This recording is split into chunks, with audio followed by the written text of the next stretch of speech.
Армысыздар, құрметті қазақ елі. Бүгін біздегі тақырыпты қаужайтын басты мәселеміз білім саласына келіп тоқталмақпыз. Естеріңізде болса, әлеуметтік желіде, атап айтқанда Facebook парақшасында талай қазақстандықтарға аты жалған дипломмен танылып жүрген, мәселені анық қанығына бармай байбалам салып жүрген жалған дипломмен білім бөлімінің басшысы отыр деген мақалалар болатын. Бұл мақала қайдан шықты? Авторы кім? Ол шынымен де жалған ба диплом? Егер шынымен жалған болса, қалай білім бөлімінің басшысы басқарып отыр? Деген заңды сұрақ әрине туындайды. Алайда осы айналасы көп болған жоқ, жақын күндері ғана соттың шешімі шыққан болатын. Мен бүгін арнайы Төле би ауданының білім бөлімінің басшысы Роза Сәрсенбекқызы Аманова және оның қорғаушысы Гүлжан Абдукаликова Шайзатқызын эфирге қонаққа шақырып отырмын. Кеш жарық, ең басты біз мынадан бастайықшы әңгімемізді. Жалған дипломның жыры бітті ме? Әлеуметтік желіде жылдан аса әлі де тоқталмай келе жатқан мынау жалған дипломның жыры қашан бітеді? Ол жалған, шынымен жалған болды ма, жоқ, әлде дәлелін тауып өзіңізді ақтай алдыңыз ба бұл бойынша? Сіз айтасыз ба, жоқ, қорғаушыңызға сөз бересіз ба? Бұл сұраққа мен жауап берейін. Былтыр 2020 жылдың 1 шілдесінде Түркістан қалалық сотының судьясы Ержанов менің қорғауымдағы Аманова Роза Сәрсенбекқызына қатысты Қазақстан Республикасының қылмыстық кодексінің 28 бабының 5 бөлігі арқылы 385 бабының 2 бөлігінде, 385 бабының 3 бөлігінде көзделген қылмыстық құқық бұзушылық туралы қылмыстық істі қарады. Бұл қылмыстық істің сотқа өткеніне мен қарсы болған болатынмын, себебі мен Түркістан облыстық полиция департаментінің тергеу басқармасында осы қылмыстық іс сотқа дейінгі тергеп тексеру жүріп жатқан кезінде қылмыстық іс бітуге таяп қалған кезде кіріскен болатынмын. Сол кезде қылмыстық іс материалдарымен таныса отырып, іс материалдарына тіркеген дәлелдемелерін, берген жауаптарын, беттестірулерін, басқа да құжаттарды көре отырып, мен тергеушіге айтқан болатынмын. Бұл қылмыстық іс соттан өтпейді деп. Менің 27 жылдық тәжірибемнің арқасында бұндай қылмыстық істерді бірнеше рет бұрында қатысқанбыз. Сонымен қылмыстық іс сотқа өтті. Алайда бірнеше айға созылған осы қылмыстық іске осы Түркістан қалалық сотының судьясы Ержанов мырза нүктесін қойған болатын. 1 шілде 2020 жылы менің қорғауымдағы Аманова Роза Сәрсенбекқызына қатысты ақтау үкімі шықты. Іс әрекетінде ешқандай қылмыс құрамы жоқ деген негізбенен ақтау үкімі қабылданған болатын.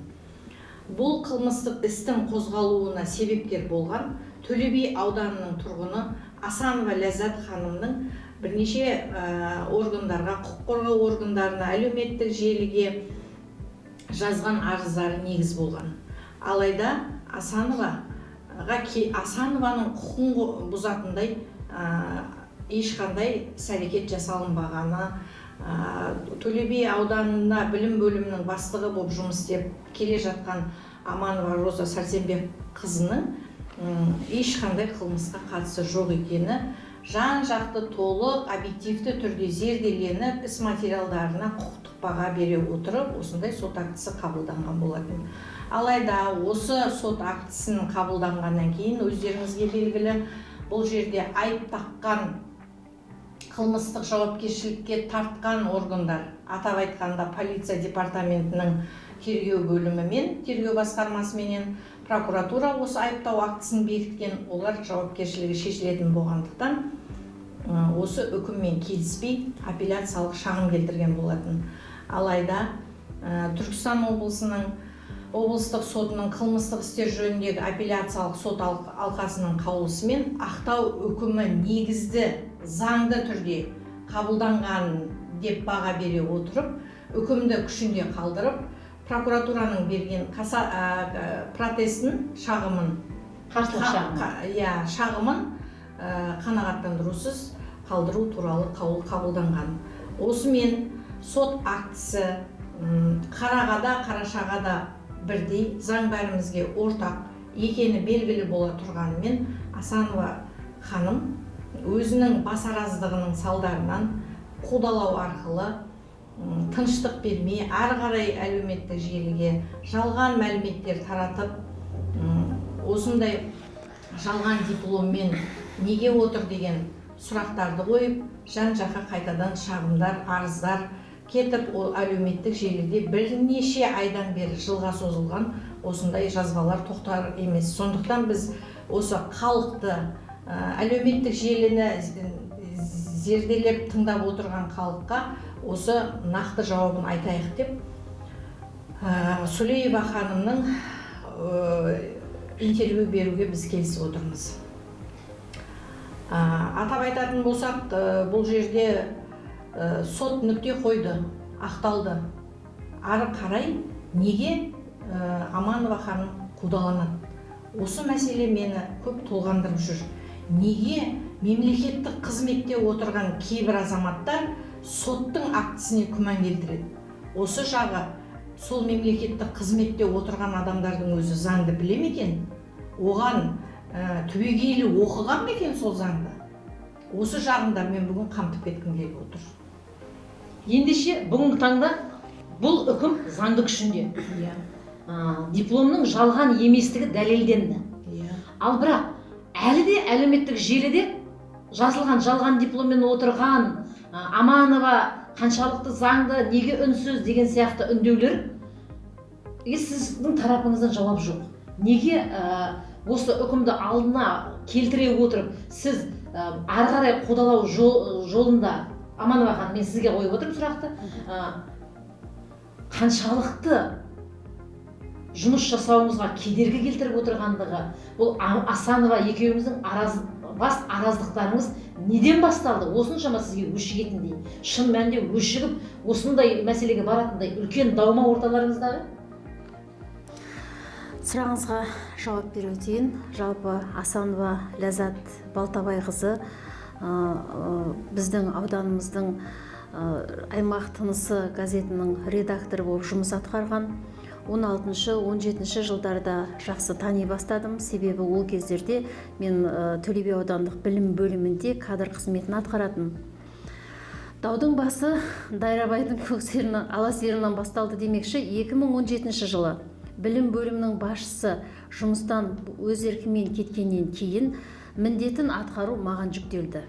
2017 жылдың қазан айының 10-нан бастап.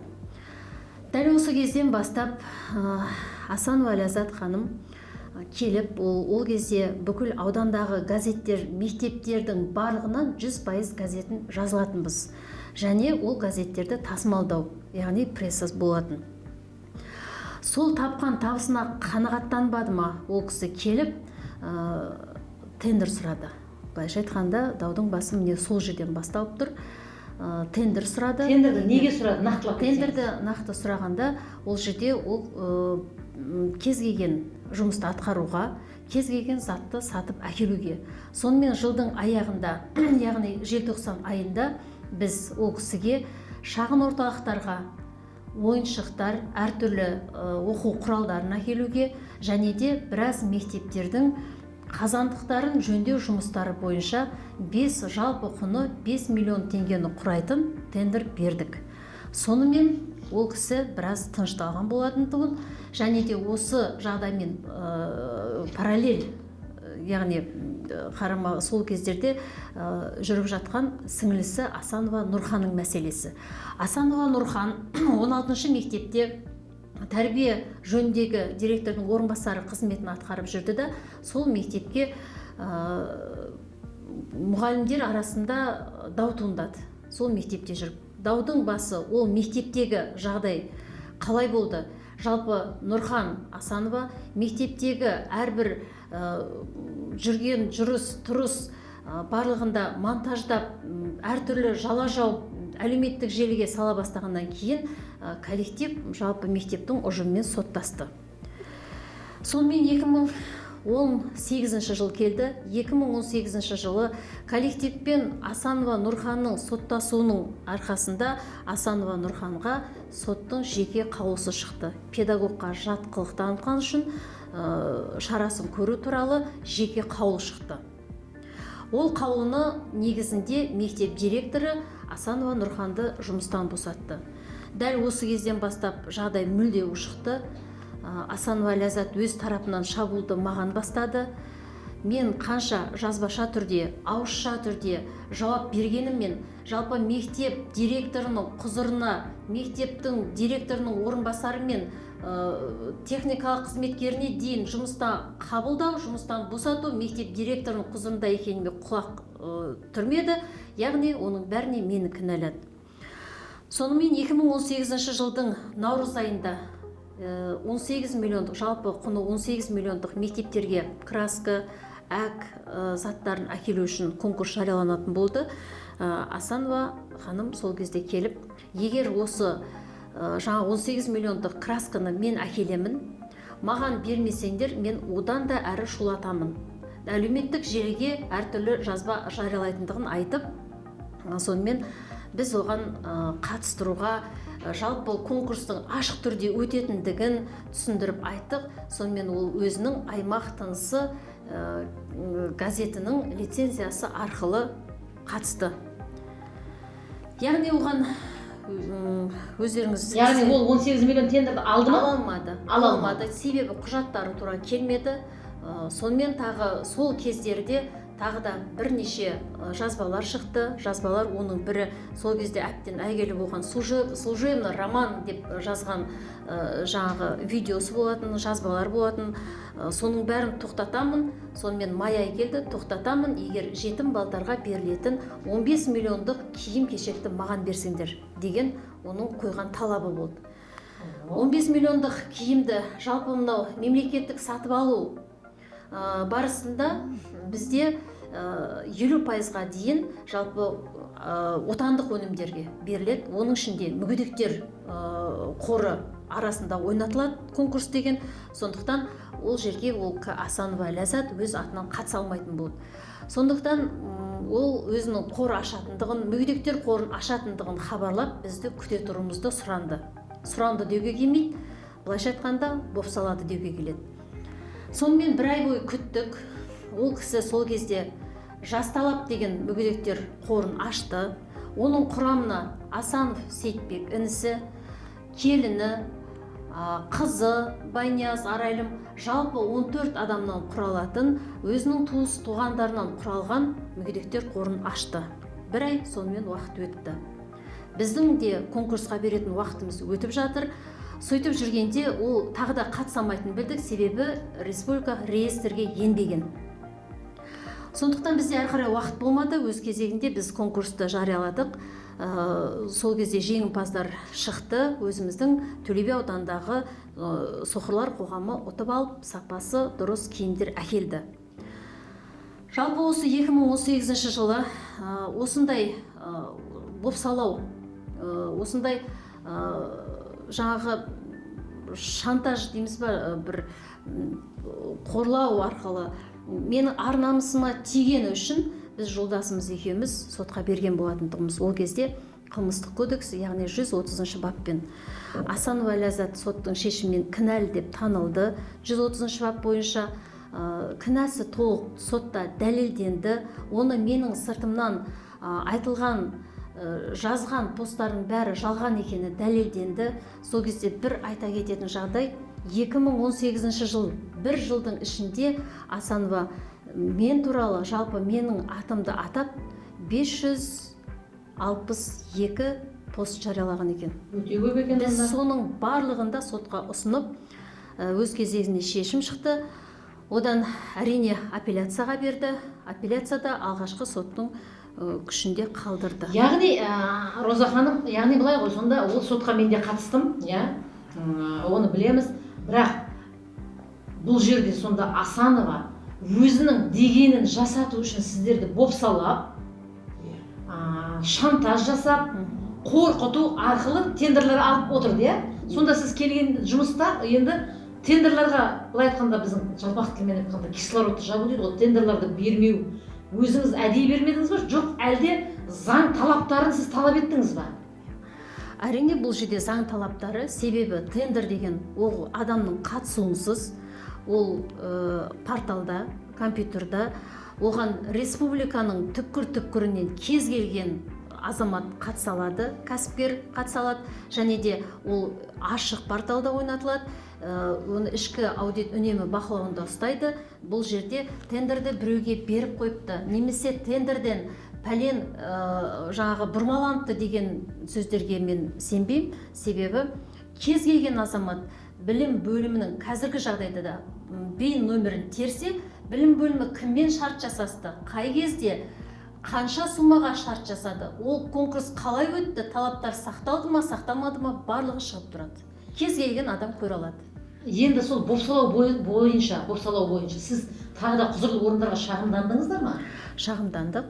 Бұл жалпы осы клевета дейміз ғой, жала жабу соты, осы сот процесі кезінде соттың жеке қаулысы шықты, прокуратураның назарына жалпы осы бопсалау бойынша ол жерде тағы мектеп директорлары қатысқан болатын тұғын, өздерін жаңағы қорқытып бүркітіп газетіне жазуға мәжбүрлеп, егер газетіне жазылмаса мектебін масқаралап жазатындығы туралы, соның барлығы да қазір анықталып, бұл жеке қаулы прокуратураға өтіп, одан тергеуге өтіп, қазіргі таңда сол соттың нүктесі осы 2020 жылдың желтоқсан айында нүктесі қойылып отыр. Бұл соттың бір тергеудің тағы бір ұзап кеткен сәтін айтып өтейік. Бұл өз қызықты шығар. 8 томдық істі, қылмыстық істі Асанова Ләззат өз кезегінде мен қазақша түсінбеймін, мен қазақша білмеймін деп сотты орыс тілінде жүргізуге талап қойып, бүкіл 8 томдық істің барлығы орыс тіліне аударылды. Одан кейін сот процесінде аудармашы талап етіп, ол аудармашылардың барлығында біз, яғни қазақша сөйлейміз, біздің сөзімізді Асановаға орысшаға аударады, Асановадан орысша алады да бізге қазақша аударады. Міне сот процесі осындай кедергілердің арқасында бірнеше айға созылды. Қазіргі таңда нүктесі қойылған, 1 жыл 6 айға сотталған. Үкім шықты десеңіз. Үкім Енді шықты. мынау айтып отқан үкіміңіз мынау болып тұр ғой, 20 жылдың 7 желтоқсанында Ленгір қаласының судья Сейтжаппаровтың шыққан үкімі. Бұны заңды тілмен айтқан кезде қазір мен адвокатқа жүгінейін, бірақ мен қысқаша біздің журналистердің түсінікті тілмен айтқанда бәріміз де илегеніміз бір пұшпақ. Мен әрине әріптестерім егер шын мәнінде журналист болатын болса, мен қаралауды ешқашан құп көрмеймін. Бірақ өзінің бір газетті ашып алып, біреулерді бопсалап, сол газетті жаздыру, ол бізде қазір таныс жағдай. Әсіресе мұғалімдердің басында өте көп кездеседі. Себебі газетіңе жазылмасаң, соңы шырақ алып түсетіндер көбейген, барып газетке жаздыру. Бұл жерде дәл сол бойынша екен. Мен қазір үкім орысша, мен әрине қысқаша оқып өттім. Құрметті менің әріптестерім, тоқыр десең көзің етеді, қазақ десең өзің етеді деген сөз бар. Әрине бізде журналистпіз, менде журналистпін, менде де газет бар, менде де сайт бар, бірақ мен ешқашан мен біреудің есігін қағып, сен мынаны давай жаздыр, я болмаса сенің пәлен неңді былығыңды жазам деген әріптестерімді мен сыйламаймын. Оны мен ашық айта аламын.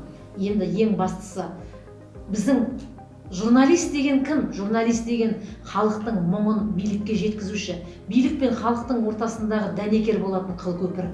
Мұңың бар ма? Зарың бар ма, арызың бар ма, шағымың бар ма?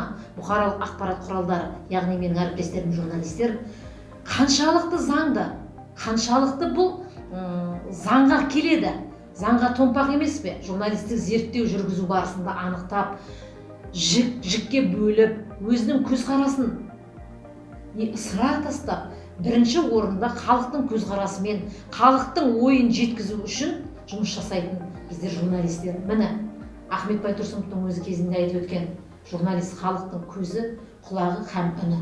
Біздер халықпен біздер журналистпіз. Халық болмаса біз ешкім емеспіз. Ендеше ең басты мұғалімдерімізді, ұстаздарымызды, ұлағаттаудың орнына былай қорлау әрине жатқылық. Енді Гүлжан ханым, маған осыны жалпақ тілмен емес, адвокаттық тілмен сіз заңдылығын түсіндіріп өтіңізші. Себебі мен бұны сұрауым, бізде әлеуметтік желіде Ләззат Асанова әлі де қаралауын тоқтатар емес. Мен ешкімнің жағында емеспін. Мен заңды, қолда қағаз бар ма, заңды ма, мен әрине айтам. Шындық па? Шындық шығу керек. Ал бірақ шындық екен бұның барлығы деп, жалған ұранды қолға ұстап алып, жалған намысты оятып, олай көрінудің қажеті жоқ. Ендеше мұны заң тілімен түсіндіріп өтсеңіз. Иә, Асанова Ләззат Балтабайқызына қатысты Төле би аудандық сотының судьясы Сит Жаппаровтың төрағалық етуімен 7 желтоқсан 2020 жылы Асанова Ләззат Балтабайқызын Қазақстан Республикасының қылмыстық кодексінің 248 бабының 2 бөлігінің 1 тармағымен кінәлі деп тауып, осы бап бойынша 1 жыл 6 айға бас бостандығын шектеу туралы жазасы тағайындалған. Ол бас бостандығын шектеу жазасын Төле би ауданының полиция бөлімінің пробациялық бақылауға алуға тапсырма берілген. Және де осы бақылауды бойынша Асанова осы Төле би ауданының аумағынан шықпауы тиіс. Қазіргі кезде бұл үкім заңды күшінде. Сонда менің түсінгенім 1 жыл 6 ай бұл пробациялық бақылауда болады, кінәсінің барлығы дәлелденеді. Ұстаздарымызды бопсалағаны, қорқыту бойынша бола ма? Бұл жерде қанша ұстаз шағымданды? Жәбірленушілер қанша бұл жерде? Қазіргі таңда жалпы дәл осы бап бойынша қазіргі таңда ол 7 рет, жалпы 7 рет сотталған. Жоқ, бұл жерде жәбірленушілер, мектеп директорлары бір адам. Ол кезде 10 адам келді ма, мен есімде жоқ, бірақ бір директордың өзі шағымданды. Енді мен нақтылап өтейін, жәбірленушілер, яғни бұл жерде мектептің басшылары, иә? Директорлері және Аман Баросы Сәрсенбекқызы да жәбірленуші болып өткен. Еще Кентаудың несі бар еді? Изенбаева. Бұл жерде нақты потерпевших дейді, яғни жәбірленушілер Табылдиева, Аманова дейді. Изенбаева. Бұл жерде Изенбаеваңыз жоқ, бірақ 2 мектеп. Бұдан әрине сабақ шығаруға болады. Біздің әлеуметтік желіде ашып қалсаң, ұстаздарымыз бізді газетке мәжбүрлеп жаздыру бүгінгі таңда жоқ. Ол жойылған. Қазір бәріміз құқықты, зайырлы мемлекетпіз, ашық үкімет құрам деп президентіміз Қасым-Жомарт Кемелұлы Тоқаев күніге айтуына байланысты ашықтықты бірінші орында қамтамасыз етіп отырғаннан кейін бопсалаудың заманы емес. Бірінші орында қазір заңды әркім өзінің құқығын талап ете білетін.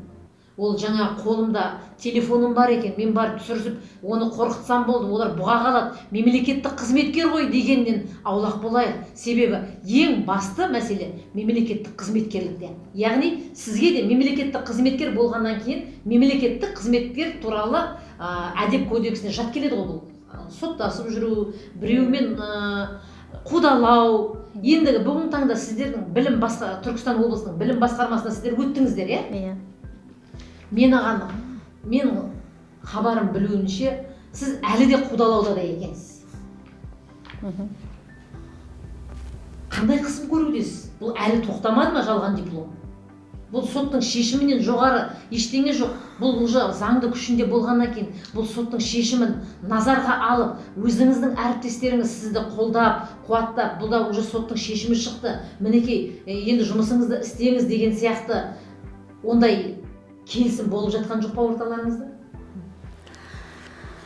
Жалпы өз тәжірибемде, өзімнің ұстанған принципімде сөзден гөрі іспен дәлелдегенді дұрыс көрем. Жалпы сөз дегеніміз бір өтірікті қосуға да болады, оған сөз деген жалпақ тіл кете береді. Сөзді қойып іске көшкенді дұрыс көрем. Жалпы осы мәселе бойынша адамдар, қалай десем болады, бір қазір термин, қазір осы жаңадан қосыла бастады ғой, бәлеқор деген термин. Кім осылай қорқыты бүркітумен, бәлеқорлықпен, жалақорлықпен солай өзінің үстемдігін жүргізгісі келетіндер болады екен, және сол үстемдікке мойынсұнып, соның жетегінде кететіндер болады екен. Мемлекеттік қызмет, яғни басшы қызметіне келу үшін облыс әкімінің орынбасарынан бастап арнайы тексеру, сол кездегі барлық келісім парақтарына қол қою, сұрақтарға жауап беру, сол кездегі білім басқармасының басшысының келісімін және де видео арқылы сұрақтарға жауап беру, эссе жазу, түрлі конкурстардың бәрінен өтіп, содан кейін ғана өкім шығып мен басшы қызметіне тағайындалған болатындығым, және кешегі осының бәрін жоққа шығаратындығы, соған мені кінәлағандары әрине жаныма батты деп айта аламын. Енді менің қолымда сіздің өмірбаяныңыз бар. Өмірбаянның ішінде сіз 2005 жылы үйірме жетекшісінен қызметті бастаған екенсіз.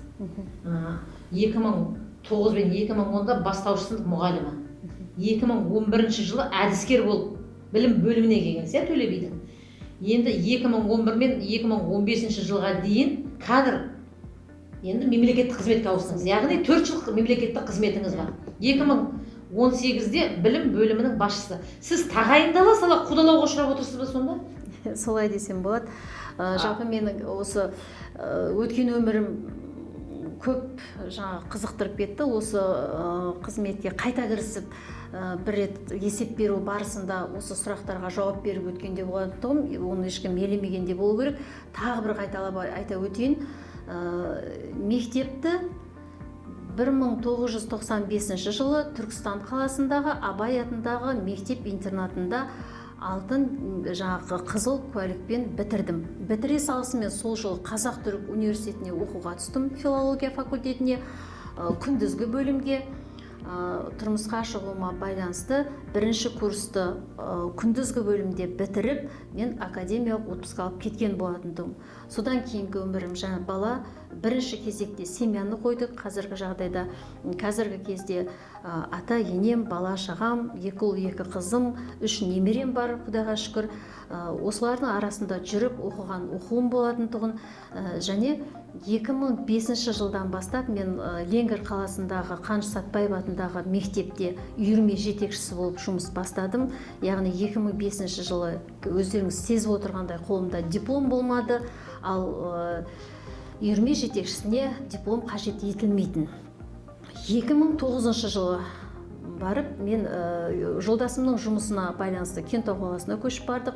Кентау қаласында Ыбырай Алтынсарин атындағы мектепте 4-ші сыныптарға қазақ тілі, дүниетану пәндерінен сабақ бердім, бастауыш. Яғни ол кезде мен соңғы курста оқып жүрген болатын. 2010 жылы жаз айында, июнь айында мен қолыма диплом алғаннан кейін, 2010 жылы сентябрь айында, қыркүйек айында, яғни мен қолыма дипломмен келдім жұмысқа. 2010 жылы желтоқсан айында тағы да күйеуімнің жұмысына, жолдасымның жұмысына байланысты, қайтадан Ленгірге ауысуымызға байланысты, мен сол аралықта үзіліс болды. 2011 жылдың август айынан бастап мен білім бөлімінің қорғаншылық және қамқоршылық бөліміне әдіскер болып жұмысқа кірдім. Міне сол кезден бастап үздіксіз қазір қызметім. 2014 жылы тесттен өтіп, 2015 январынан бастап, яғни мемлекеттік қызметтемін. 2018 жылдан бастап, жаңа өзіңіз айтқандай, білім бөлім басшысы болып тағайындалдым. Яғни ол кезде мемлекеттік қызметте 4 жыл қызмет жасадыңыз. Ал ол кездегі заңда қанша жыл мемлекеттік қызметте болу керек? Ол кездегі заң бойынша 2 жыл мемлекеттік қызметте, немесе 5 жыл басшылық қызметте болу керек болатын. Яғни сіз заңды бұзған жоқсыз? Заңды мен ешқандай да заңды бұзған жоқпын. Енді Гүлжан ханым, заңдылық сіздің еңбек өтіліңіз менің маған 5 саусақтай белгілі ғой. 30 жылға жуық адвокат болып жүрсіз. Сіздің тәжірибеңізде дәл осындай іс кездесті ма? Бұның несін ерекшелеп айтып отырмын? Үкім қолда, дипломмен ақталды, диплом жалған еместігі дәлелденді, бірақ та әлі де қудалауға түсіп, күніге парақшаға әлеуметтік желінің өзі бұқаралық ақпарат құралдары болып есептелінеді, қарасақ. Бұның өзі арнайы жаңағы соттың үкімінен жоғары тұратын тағы қандай немен дәлелдеу керек бұл кісі өзінің? Енді бұл сұраққа былай деп жауап бергім келеді. Аманова Роза Сәрсенбекқызы соттың үкімімен ақталып, апелляциялық сот алқасымен қаулысыменен ол үкім заңды деп күшінде қалдырылған мен тұрмай, осы тергеу жүріп жатқан кезде Асанова Ләззаттың сіңлісі, туған сіңлісі Асанова Нұрхан Шымкент қаласының Әл-Фараби аудандық сотына Аманованың Отырар университетінің дипломын заңсыз деп тауып, күшін жою туралы талап қою арызын берген болатын. Бұл 2020 жылдың ақпан айында болатын. Сол процеске мен қатыстым, өкілі болып, білім бөлімінің өкілі болып қатыстым. Ол кезде де сот шешімімен барлық іс материалдарын зерделеп, барлығына құқықтық баға беріліп, Асанова Нұрханның талап қою арызы қанағаттандырусыз қалдыру туралы сот шешімі шығып, заңды күшіне енген болатын. Белгілі, білесіз, 20-25 жылдарға арналған мемлекеттік бағдарлама аясында сіздердің Төле би ауданының қандай жұмыстар атқарып жатырсыздар?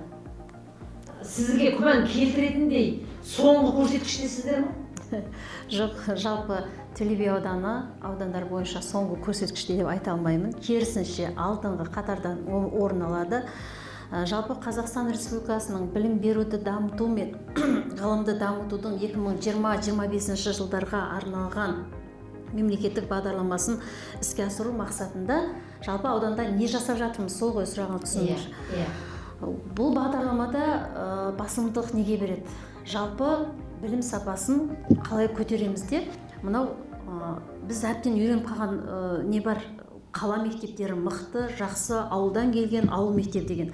Бізде басты мақсат қазір қала мектебі мен ауыл мектебінің алшақтығын жақындату, теңестіру, алшақтығын теңестіру. Ал ол жағдайда не істеп жатырмыз? Алдымен компьютермен қамтамасыз ету ма, одан кейінгі мектептерді үлгілі үздік педагогтар қауымдастығын құру. Біз қазір сол қауымдастықты құрдық. Мықты педагогтар бар, өз ісінің фанаттары бар небір. Сол педагогтардан қауымдастық құрып, мықты көрсеткіші мықты мектепке, мынау төмен көрсеткіші төмен деген мектептерді соған міндеттеп жаңағы жәрдемдесу мақсатында соған тірек мектептерін жалпы көмектесу мақсатында солай жасап қойдық. Қазір ол мектептер өзара тәжірибе алмасу, керек жағдайда мұғалімдер ана мектепке барып сабақтарын өту, жалпы семинар ұйымдастыру, көмектесу. Өз кезегінде мектеп басшылары, көшбасшылықты оқыған мектеп басшылары бар, олар өзара тәжірибе алмасу, осы жұмыстар бізде қазір қызу жүріп жатыр деп айтамын. Яғни мектептері, қала мектептері мен ауыл мектептері, ауылдың ішінде бізде тәжірибе алмасу барысындасыздар ғой. Көрсеткіш бойынша қандайсыздар? Деңгейлеріңіз қандай? Деңгейлеріміз қазір бізде бәрі электронды құжаттай барлығы күнделік, НОБД барлық бұрынғыдай қағаздасу немесе бір кез келген мәліметті алу үшін мектептің барлығын беріп келтірудің қажет жоқ. Барлық қазір кез келген адам ашатты көрсеткішті былай көре алады, рейтинг базадан көре береді. Жалпы ол үшін әртүрлі мониторингтар жасау керек. Содан біз алғашқы ондықтың ішіндеміз. Мынау қазір кезде онлайн ғой, қашықтықтан оқыту. Ең бірінші қашықтықтан оқыту басталған кезінде бірінші интернет мәселесі қатты болып шықты. Енді сіздерде білім саласы қаншалықты тұрақты бұл қашықтықтан оқыту бойынша? Компьютер жеткілікті ма? Интернеттің сапасы қандай? Ауылдың балдарына шын мәнінде жағдай жасалып жатыр ма деген сияқты? Жалпы бұл оқу басталған кезде қашықтықтан енді 4-ші тоқсан өтті. Осы қыркүйек айынан болғанда біз әрине СЭС-тің рұқсатымен бізде дәл қазіргі жағдайда жалпы 21 мектебіміз, оның ішінде 8 мектеп бастауыш 1-ден 4-ге дейін, қалған мектептердің барлығы да 1-ден 11-ге дейін дәстүрлі оқып жатыр. Олар неге? яғни 300 баласы 300-ден аспайтын балалардың барлығы да дәстүрлі. Біз соған жұмыс жасауымыздың бірден бір себебі интернет мәселесі. Компьютер жеткілікті, облыс білім басқарма тарапынан компьютер, планшет, ноутбуктар берілді. Дегенмен осы интернет мәселесі қиын болғандықтан біз мүмкіндігінше таулы аймақтарда, білесіздер, Төле би ауданы таулы аймақ, сол таулы аймақтарда орналасқан мектептердің барлығы да бізде дәстүрлі оқиды. Одан бөлек қалған мектептің барлығы да 1-ден 5-ге дейін, және де осы 3-ші тоқсаннан бастап 9-11 сыныптарды қостық.